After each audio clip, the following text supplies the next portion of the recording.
If you don't count re-releases, Super Mario Odyssey is Mario's latest platforming adventure. It's also considered one of his best, with its smooth controls, unique capture mechanic, and well-designed kingdoms. In addition to its strong sense of exploration, one of the main themes of Odyssey is travel and vacations. So we thought it would be interesting to compare each kingdom to see which ones would make the best vacation spots and which destinations you want to avoid. Hey guys, I'm Brad with One Up Binge, and this is Super Mario Odyssey Vacation Spots, worst to best. First, we should lay down a couple of ground rules. We'll be judging these kingdoms based on general atmosphere, the activities available, and the danger involved with the visit. We will not be taking the layout of the kingdoms into account, as each one was designed with platforming in mind, rather than realistic walkability. Same thing goes for the enemies. Unless they seem like they would be there without Bowser's influence, we won't be counting them. Alright, that's all for the rules. Let's get on with the list. Let's start with the worst and work our way up to the best. We're putting the Ruined Kingdom at the bottom.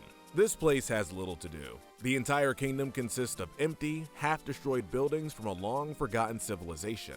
Especially considering the tower built to collect lightning, the kingdom seems to be perpetually surrounded by storm clouds, so you'll never be greeted by pleasant weather. The only reason someone would willingly go here is if they were an archaeologist who wanted to study the former kingdom, and even then, there are some safety hazards. For starters, the kingdom is in the sky, so you're closer to the storm, and one wrong step can send you plummeting to your death. Thankfully, the architecture is stated in-game to be sturdy, so you don't need to worry about it crumbling underneath you. You still need to worry about the dragon though. Unlike most of the bosses in this game, which either work for Bowser or are easily avoidable to a tourist like Knuckleotech, the ruined dragon is a regular denizen in this kingdom and is implied to be the cause of its destruction. With this powerful creature on the loose, Crumbledon should be avoided at all cost. Bowser's kingdom is surprisingly beautiful. His entire castle is a love letter to ancient Japanese architecture, and there are plenty of breathtaking sights that tourists would want to see. Given the fact Crazy Cap set up a store in this castle and that you see visitors post-game, it's likely Bowser offers tours, probably to show off. At the same time, this is Bowser we're talking about. The entire castle is riddled with traps and hostile creatures because it was designed to keep people like Mario out. The tour highlights spend most of the time describing how dangerous it is. Even if Bowser or whoever gives these tours is able to keep people safe, a sanctioned trek through this castle seems borderline impossible to set up, so it's probably best to avoid it. The Cloud Kingdom is very similar to the Ruined Kingdom when it comes to attractions, as in, there are none, unless you're an archaeologist. Once again, this is a long-lost society, but this dig site has more appeal to it than Crumbledon. The weather is perpetually sunny, which makes sense since you're high above any clouds that will block out the sun. The view is nice, and I think everyone has wondered what it would be like to walk on a cloud. Plus, this destination is much safer than the Ruined Kingdom.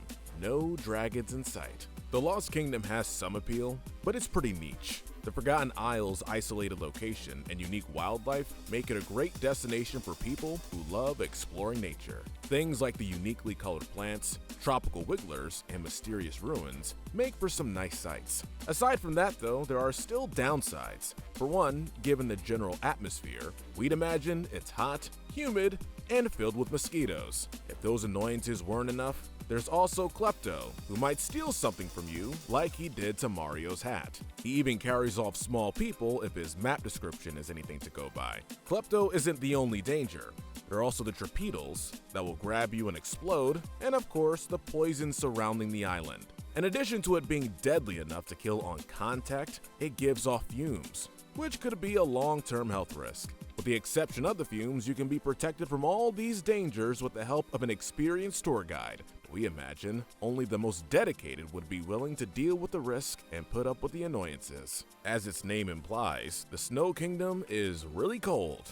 The surface is a bitter, frozen wasteland, with water so cold, it will kill you if you swim for longer than a minute. The underground part of Shiveria is warmer, but still really cold to anyone who's not a Shiverian. As for the main attraction, there's the Bound Bowl Grand Prix, a race between the Shiverians. While it seems like it would be entertaining to watch, and even more so in person, the sport is also shown on a projector in town, which makes us think it's probably broadcast on TV, meaning you can watch it at home. Shiveria is reminiscent of a ski resort, as it has people going to a very cold place for the sake of a sport. The big difference is that when people go to ski resorts, it's for a sport they can actually participate in. Only the Shiverians are allowed to participate in the Bound Bowl because it's not physically possible for anyone else. The only other draw to this kingdom is the Frost Frosted Cake. It's a large, extravagant cake that's only given out as a grand prize for the Bound Bowl Grand Prix, so your chances of tasting it are slim. Another big difference between Shiveria and a ski resort is temperature. When you're at a ski resort, it's obviously cold on the slopes, but when you're done, you can relax with a hot beverage inside a nice, warm building. In Shiveria, it's cold inside, which is not only unpleasant, but could also be hazardous to your health. So, in the end, there aren't many reasons to go to the Snow Kingdom. If you're a die-hard Bound Bowl fan, it might be nice to see in person, and you might get to sample some Shiverian pastries. But the temperature just doesn't seem worth it. The Mushroom Kingdom is almost the opposite of Bowser's Kingdom. Peach's Castle is a lot safer than Bowser's, but it's also a lot less interesting. If you live in the Mushroom Kingdom, this could be seen as visiting your nation's capital, but it doesn't seem like much happens here. It just looks like where Peach lives. Also, if the amount Mario gets to see is anything to go by, it doesn't seem like much of it is open to the public. There are mysterious paintings that many have said are a spectacle to behold, but the public usually isn't allowed to see them. Aside from the castle and paintings, the surrounding area is nice and pleasant, but nothing special. The garden looks like the scenery you would find at your local park. It's relaxing, but not worth leaving your hometown for. There isn't a whole lot to do in the Cap Kingdom, but there doesn't need to be. Bonneton may just be a small town, but it's a small town that looks like it was built by Tim Burton. Everything from the black grass, to the hat-shaped buildings and lampposts, to the gigantic moon in the background make for some unique sights. Plus, you can't forget about the spectacular view from that tower. The appeal of a visit is the same as visiting a city or country with vastly different architecture and admiring all there is to see.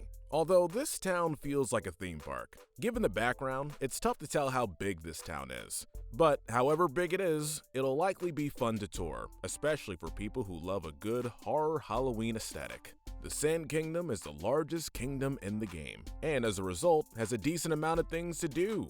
There are plenty of structures to marvel at, from the intricately carved ruins to the massive inverted pyramid. The pyramid in particular is a spectacle, with its impossible ability to float and remain upside down. Even if you aren't in the mood for ancient ruins, Tostarena has some stuff to offer. There's a small but lively town that's friendly to tourists and has plenty to do. And if you just want to relax and beat the heat, you can always visit the Oasis. Now, a lot of these attractions are far apart, but that's easily fixed by the Jaxi. There are plenty of stops dotted throughout the kingdom that let you call for the Jaxi, which you can ride anywhere you want. Plus, its intense speed essentially makes it an attraction itself. Despite everything to do here, Tostarena has a few drawbacks. To start with, the desert is dangerous, but most of them are easy to avoid given the size of the area. There is the danger of getting stranded in the desert, but the Jaxis minimize that risk, and their behavior indicates that they won't abandon you in the middle of nowhere. The biggest issue is the heat,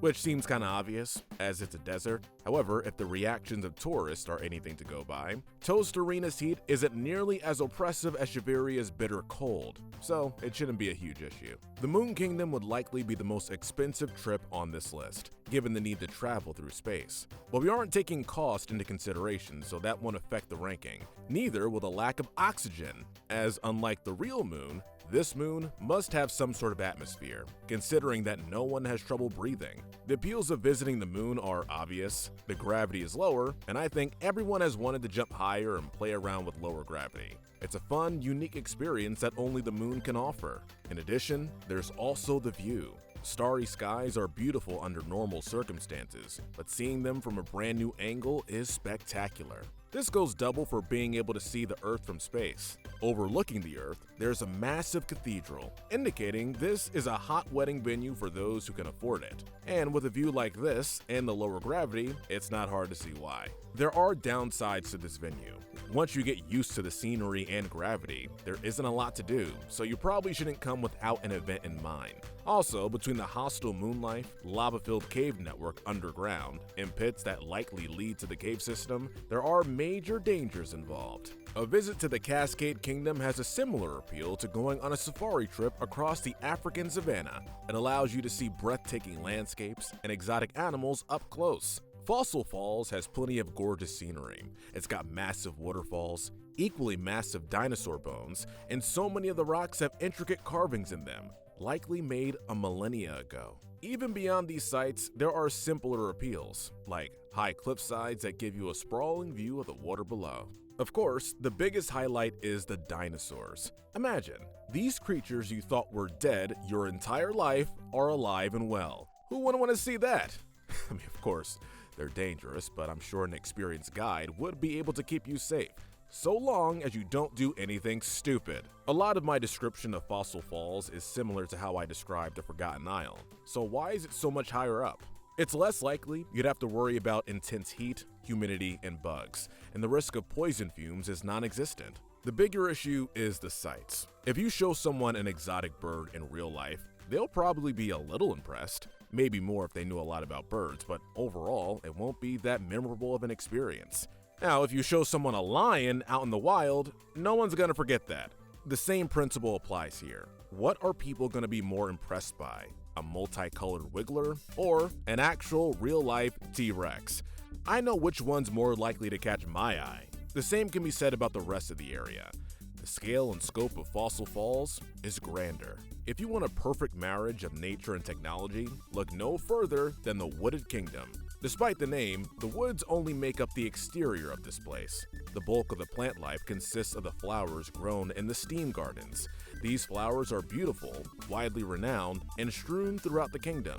But for those who aren't big on the great outdoors and are more interested in machines, the gardens filled that need too. In the middle of the kingdom is a massive mechanical structure designed to tend to the gardens. It's mysterious, complex, environmentally friendly, and offers tours. So it's perfect for the budding engineer or any tech enthusiast. The only danger is the deep woods, which are easy to avoid. Between the thick, lush forest, beautiful flowers, and complex machines, this destination is perfect for lovers of the great outdoors, floral beauty, and the wonders of human ingenuity. For all you foodies out there, we can think of no better place to visit than the Luncheon Kingdom. This kingdom is known for exotic food, most of which is a result of Mount Volbano's volcanic activity. Gigantic vegetables and rock-hard cheeses are scattered throughout the kingdom and certainly worth a try. Even getting the cheese with the hammer is an activity. The biggest culinary highlight is the stupendous stew. Every year, the locals host a carnival in Piranza Plaza and give out samples of the stupendous stew, which is cooked by the volcano and is said to be delicious. And when you're not busy eating, you can look at the unique scenery, such as the carved stone buildings of the old town, the brightly colored, oddly polygonal mountains, and the pink lava. That brings us to the downside of this kingdom. It's filled with molten lava. While the lava makes the kingdom hot, we'd argue it doesn't make it that dangerous. Yeah, it's impossible for Mario to get from place to place without capturing a lava bubble, but like we said earlier, we're not really taking the layout into account. No one else struggles getting around the kingdom, so unless you're clumsy or have kids who would try to touch the hot pink lava, it's likely not a threat. Of course, it's still lava, so we have to dock it some points. If you like swimming, snorkeling, or scuba diving, the Lake Kingdom is perfect for you. Lake Lamode is filled with clear water and beautiful, mostly harmless fish. It's a great way to admire the beauty of underwater life. But for those looking to stay dry, this place still has a lot to offer. The aquatic life is beautiful, but so is the architecture, which mimics the ancient Greeks, but with a distinct underwater feel. Even the walls surrounding the lake look beautiful and hand-carved. There's also the soaking pool, which serves as a nice fishing spot. The highlight is the underwater city. Underneath the lake, there's a small town encased in a large bubble. So you can stay dry and, breathe, while you buy souvenirs and admire the garments handcrafted by the lock ladies. And of course, since the town's underwater, you get a perfect view of all the fish around you. The town may seem inconvenient to get to, as you need to swim there, but given how dry most of the guests look, there's probably another way down we don't know about. It seemed fairly obvious that the fan favorite Metro Kingdom would be near the top of the list. New Donk City has more to do than any of the other kingdoms. There are more extravagant attractions like visiting the original Crazy Cap store and taking in the spectacular view from one of the city's many rooftop gardens, but there are also simpler pleasures like riding a motor scooter, racing an RC car, or watching a street performance. Whatever your tastes are, New Donk City likely has you covered. No inconveniences are present aside from the crowds, and the dangers are minimal. The only cars on the road are slow-moving taxis, and unless you walk off the roof of a building, there's no way to get seriously hurt.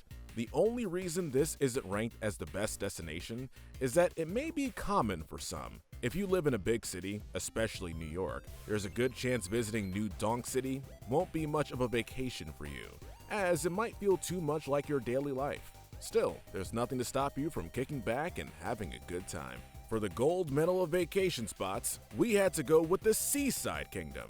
But Blaine is the embodiment of every relaxing seaside resort you can think of. It's got a beautiful beach and a cliffside overlooking a part of the ocean that feels like it was made specifically for this resort. There's a lighthouse with a gorgeous view, a hot spring to relax in, and even some beach volleyball if you're feeling a bit energetic.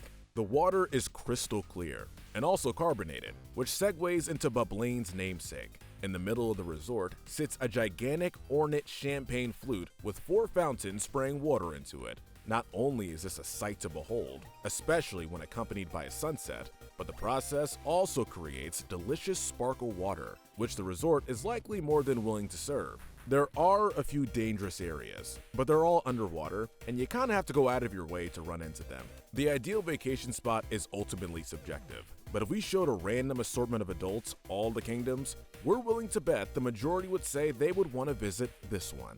Alright guys, but what do you think? Which Super Mario Odyssey kingdom would you most like to visit? Let us know in the comment section. And if you need a one-up, don't forget to hit that notification bell and binge our Good to Evil playlist, where we break down the morality of the characters in your favorite games.